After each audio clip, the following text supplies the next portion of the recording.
Bismillah ar-Rahman ar-Rahim. Suite du premier cours, donc le second cours, intitulé Oscillation libre des systèmes amortis à 1 degré de liberté, présenté par votre enseignant, M. Marlaoui, dans le cadre des enseignements du module Vibration et ondes aux étudiants de classe prépa et les étudiants des sciences et techniques des universités. Alors nous allons nous intéresser des systèmes oscillatoires linéaires où nous aurons des amortissements, des forces d'amortissement qui seront dues à des forces de frottement de viscosité. Ces forces de frottement seront supposées proportionnelles à la vitesse. Dans le cas d'un système donc à 1 degré de liberté, toujours, donc nous allons nous intéresser par exemple à cette particule-là, schématisée, donc la force de frottement est schématisée par une force visqueuse, de viscosité, qui s'oppose au mouvement d'une particule avec une certaine vitesse. Et cette force de viscosité est proportionnelle à la vitesse. Alpha est appelé coefficient d'amortissement. Dans ce cas-là, afin d'écrire les équations de mouvement, nous allons utiliser toujours l'outil lagrangien, les équations de Lagrange, qu'on remarque ici par ce terme-là, d sur dt dl sur dq point moins dl sur dq, q étant la coordonnée généralisée, q point sa dérivée par rapport au temps. À ce terme-là, nous ajoutons un second terme qui est dd sur dq point, d de alpha est appelée fonction de dissipation. Cette fonction de dissipation est égale à 1/2 de bêta fois q point carré. Q point représente la dérivée de la coordonnée généralisée par rapport au temps, et bêta représente tout simplement la dérivée, donc alpha, le coefficient d'amortissement, fois la dérivée du déplacement par rapport à la coordonnée généralisée. Donc la dérivée du déplacement par rapport à la coordonnée généralisée. Cette grandeur-là au carré, bien sûr. Cette grandeur-là peut être sans dimension, dans le cas où Q serait un déplacement. Et elle peut avoir aussi la dimension d'une longueur si la coordonnée généralisée était une coordonnée angulaire. Nous allons voir dans les exemples qui vont suivre, dans les exercices qui vont suivre, comment s'écrit cette fonction de dissipation. Alors dans ce cas-là,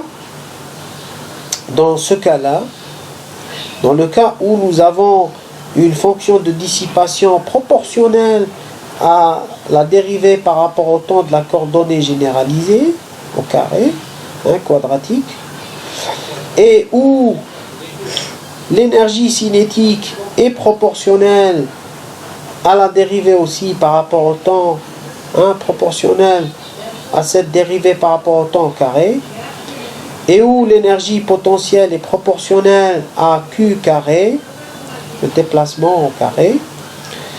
Donc notre équation de Lagrange s'écrit sous cette forme-là.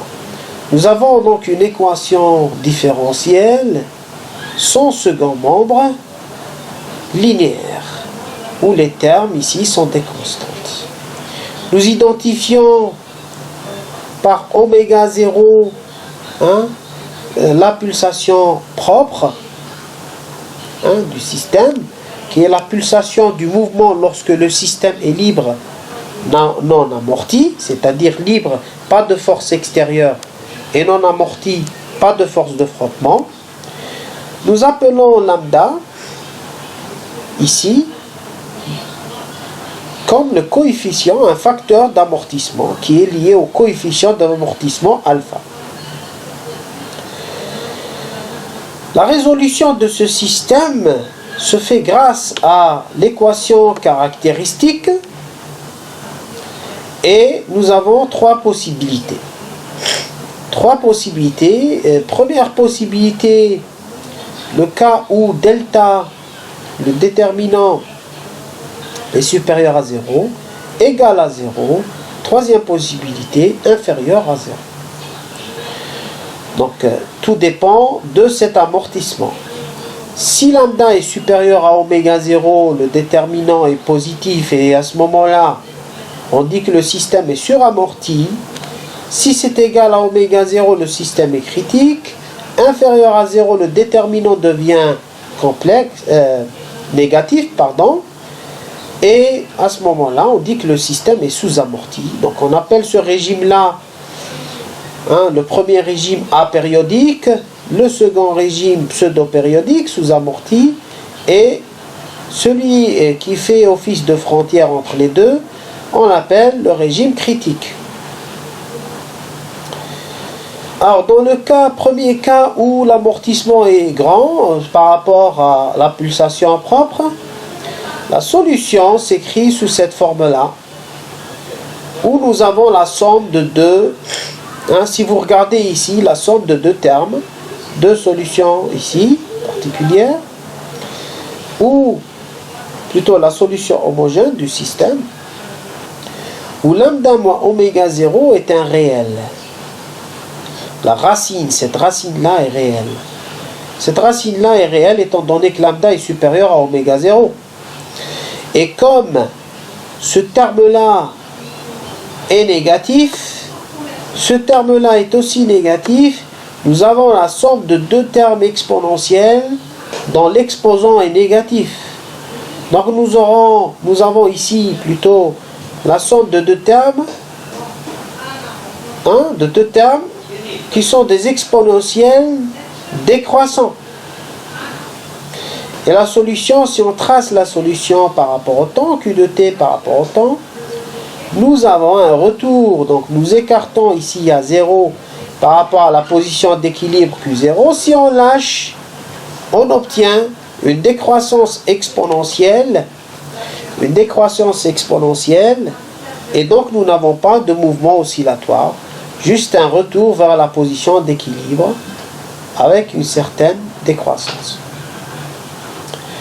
Deuxième cas, le cas critique, où lambda est égal à oméga 0, le déterminant est égal à 0, et donc à ce moment-là, Q de t c'est le produit de deux fonctions polynomiales pour la première, et la seconde est une fonction d'exponentielle décroissante. À ce moment-là, nous avons bien sûr ici, nous avons une décroissance. Et si on compare cette courbe par rapport à la première, nous avons une diminution rapide ici. Même si on ne le voit pas sur le schéma, mais regardez ici, ça touche pratiquement 0 entre 1,5 et 2. 1,5 et 2. En unité choisie. Puisque ce sont des simulations. Par contre, pour la première décroissance, ça touche pratiquement 0, presque 4, au voisinage de 4. Cela s'explique par le fait que l'amortissement ici est très grand, dans le premier cas par rapport au second. Comme l'amortissement est grand, il empêche le retour rapide du pendule ou bien du système vers sa position d'équilibre. C'est-à-dire, comme le frottement il est grand, il va empêcher le retour de la masse de manière rapide. Il va la ralentir. Et donc le retour vers la position d'équilibre se fera plus tardivement par rapport يطول باش يولي وضعية السكون تاعو. وضعية تاع السكون تاعو يطولها. Donc هنا يرجع حتى لزيرو يرجع لزيرو. Si on regarde par contre la troisième solution. Troisième solution, ici. Donc troisième cas plutôt, le cas où lambda est inférieur à oméga 0. Donc dans certaines notations, certains enseignants utilisent delta, d'autres utilisent lambda. Moi il n'y a pas de problème, les notations ici, ça représente la même chose. Son unité c'est des secondes moins 1 ou radians par seconde, ici aussi. La solution générale dans ce cas-là, c'est le produit d'une fonction exponentielle décroissante par un cosinus. Donc nous avons oméga A qui représente la pseudo-pulsation. Bien sûr, les constantes A, A1, A2, B1, B2 sont des constantes d'intégration qu'on détermine à partir des conditions initiales. Ici, c'est A et phi. Dans ce cas-là, si on trace la courbe, nous avons donc la courbe qui est représentée par une sinusoïde qui décroît. Et donc ce régime n'est pas périodique puisqu'il ne dure pas indéfiniment. Une oscillation périodique, une fonction périodique oscillatoire ou bien une sinusoïde dure de 0 jusqu'à l'infini, par rapport au temps, de l'instant 0 jusqu'à l'infini. Par contre, ici, elle ne dure pas longtemps, enfin, elle dure le temps qu'il faudra, tout dépendra de la décroissance lambda. Plus lambda est grand, plus elle décroît rapidement. Et donc, on note la distance entre deux maximums qui était A, qu'on appelle la pseudo-période, qui est égale à 2pi par oméga A étant la pseudo-pulsation. Donc ici, nous avons un mouvement oscillatoire. La masse ou bien la particule fera des mouvements de va-et-vient autour de sa position d'équilibre en 0.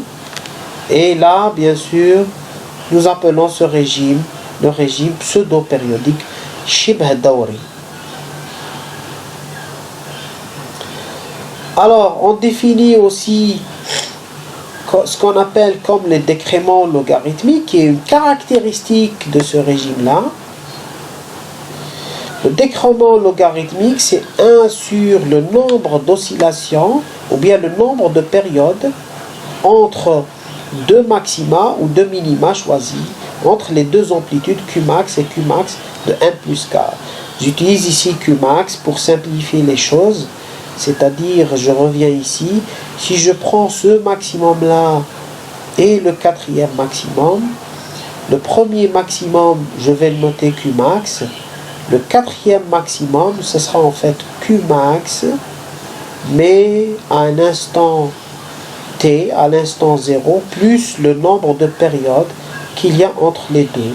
C'est-à-dire entre le premier et le quatrième, il y aura 1, 2, 3 périodes. Et donc, ce sera Qmax de T de 0 plus 4 TA. Nous allons voir tout cela sous forme d'exemples et d'exercices. Donc, alors, on définit aussi le coefficient de qualité, comme, bien sûr, alors, il y a une relation entre ce qui est intéressant ici, pourquoi nous introduisons le décrément logarithmique, c'est que le décrément logarithmique de chaque système nous permet de remonter aux caractéristiques du système. Une courbe comme celle-là est une courbe caractéristique d'un système oscillatoire amorti. Et donc cette décroissance et cette pseudo-période sont liées directement aux propriétés du système, que sont l'amortissement et son élasticité. Et par conséquent, la détermination de D, de dA, nous permettent de calculer lambda et nous permettent de calculer oméga 0 carré ou oméga 0, la pulsation propre, et par conséquent de remonter à alpha et aux constantes de raideur ou bien l'élasticité du système. Tout dépend du système mécanique étudié. On définit aussi le coefficient de qualité de ce système comme étant pi sur D dans le cas des faibles oscillations, des oscillations de faible amplitude plutôt, et faiblement amorties. Donc nous avons Q égale pi sur D. Voilà, je vous remercie et je vous donne rendez-vous pour un prochain cours, Inch'Allah.